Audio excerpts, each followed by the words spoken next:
Brainstorming is very useful in life. What enables me to produce things is the ability to brainstorm. But brainstorming doesn't work with two people. Because if there are two people, the other person might just be agreeing with you. There needs to be more than three people. And there must be opposing views in brainstorming. A perfect brainstorming session, whether you're solving your love life issues in a friend group or in business, consists of 6 or 7 people. You can't have a brainstorming session with more than 10 people. It just turns into cacophony.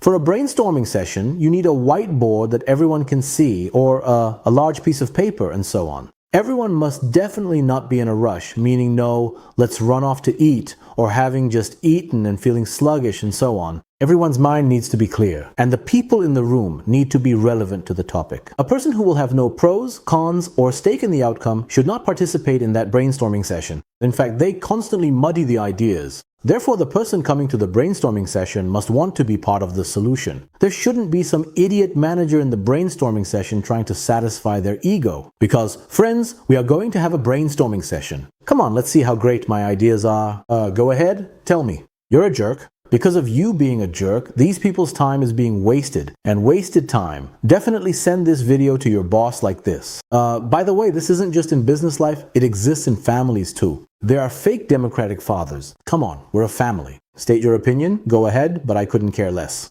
Whatever I say goes, you're a jerk too. Therefore, if you don't care when the people in that room write their ideas on paper, you are wasting time.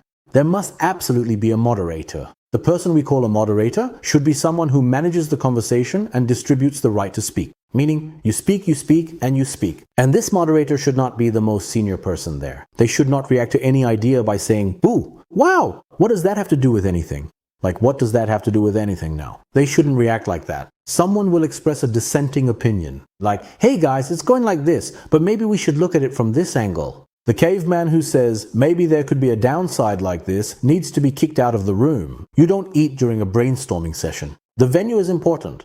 It would be great if it were a meeting room. It would be great if there were no music around. It's great if you meet around a table, but you are around a table. One person is there with their feet up playing PlayStation. Another is there with their back turned, playing with a cat on a cushion. That is not a brainstorming session. Everyone should be looking at each other's faces or looking at the paper. Tea or coffee can be consumed. If the brainstorming session, the work is very big, for example, if 8 ideas have emerged, first narrow it down to 2. Take a half-hour break. Then discuss those 2 ideas and never talk about the previous meeting. Eliminate, narrow it down to 2, then make a decision between those 2. In a brainstorming session, advantages shouldn't be the only thing considered. Disadvantages should also be written down. This is referred to as pros and cons in English. Your idea is, let's do this.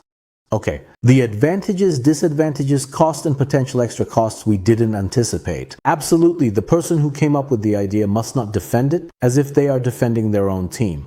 Or they shouldn't put their name, position, or power ahead of that idea. When you are brainstorming, if possible, you should also point out the flaws in your own idea to people. It's great if the brainstorming session can be recorded, but I'm not necessarily saying you have to record it on video. However, if it can't be recorded, that's not a problem. If everyone in the brainstorming room is equal, though they probably aren't, usually they aren't. Everyone's speaking time should be measured, and when that time is up, they should stop. They should shut their mouth. I mean, you can use the hourglass that comes with those board games if you want. Of course, it's not about saying, your time is up, shut your mouth. But even if they go over by 10 or 20 seconds, they should wrap it up. Because there are also those types who never speak up and then get sulky. They get all sentimental like, I wasn't given a chance to speak, so I'm not going to talk. In that case, get out of the room. And finally, a brainstorming session must reach a conclusion. I mean, don't be one of those ridiculous people who keep meeting up and then leaving the room without achieving anything. I am Haluk Tatar. Don't let your brainstorming go to waste.